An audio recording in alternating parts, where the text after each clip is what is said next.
चलिए और एक और बड़ी खबर की ओर रुख कर लेंगे। देहरादून से ही जुड़ी हुई एक और ये बड़ी खबर सामने आई, जहां तबादले की समय सीमा अब तय कर दी गई है। दरअसल उत्तराखंड में 15% शिक्षकों के तबादले होंगे, जिसकी समय सीमा तय कर दी गई है।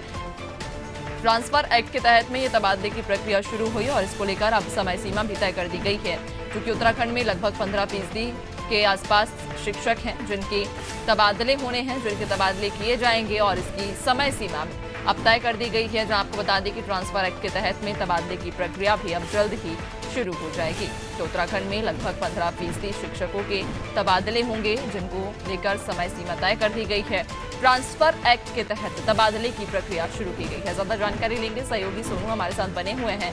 सोनू, उत्तराखंड में 15% शिक्षकों के तबादले होने हैं, समय सीमा इनकी तय कर दी गई है, क्या जानकारी?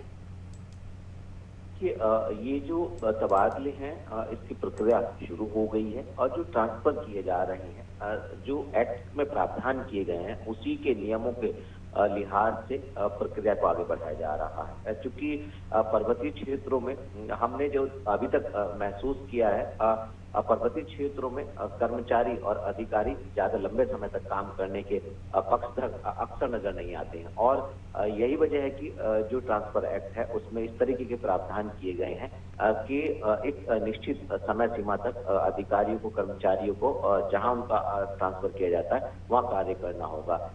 जबकि सुगम से दुर्गम और दुर्गम से सुगम जो प्रक्रिया है इसमें अक्सर हम देखते हैं कि अधिकारी जो है नियमों को ताक के रखने की कोशिश करते हैं। हालांकि विभाग के स्तर पर प्रयास किए जा रहे हैं कि जो दुर्गम से दुर्गम शिक्षक जाना चाहते हैं उनको इस समय सीमा में न बांधा जाए और अगर जो आवश्यक रूप से तबादले होने हैं, जैसे कोई किसी का स्वास्थ्य ठीक नहीं है और इसके साथ साथ अगर जो कोई भी परिवार के दोनों पति पत्नी जो सरकारी सेवाओं में है तो इन पहलुओं को भी ध्यान में रखा गया है और जो आवश्यक तबादले हैं उनको भी ध्यान में रखा जा रहा है। इसके साथ साथ जो बीमारी से संबंधित तबादले होने हैं धारा 27 के तहत उस पर भी फोकस किया जा रहा है और जो अन्य विभागीय अधिकारी और कर्मचारियों के पहाड़ से लेकर मैदान तक तबादले होने हैं उसमें भी समय सीमा का ख्याल रखा जा रहा है। तो हम ये कह सकते हैं कि एक पारदर्शी तरीके से ट्रांसफर किए जाने की प्रक्रिया आने वाले समय में हम देख पाएंगे और यही वजह है कि इसमें एक अधिकारियों का बड़ा तबका जो है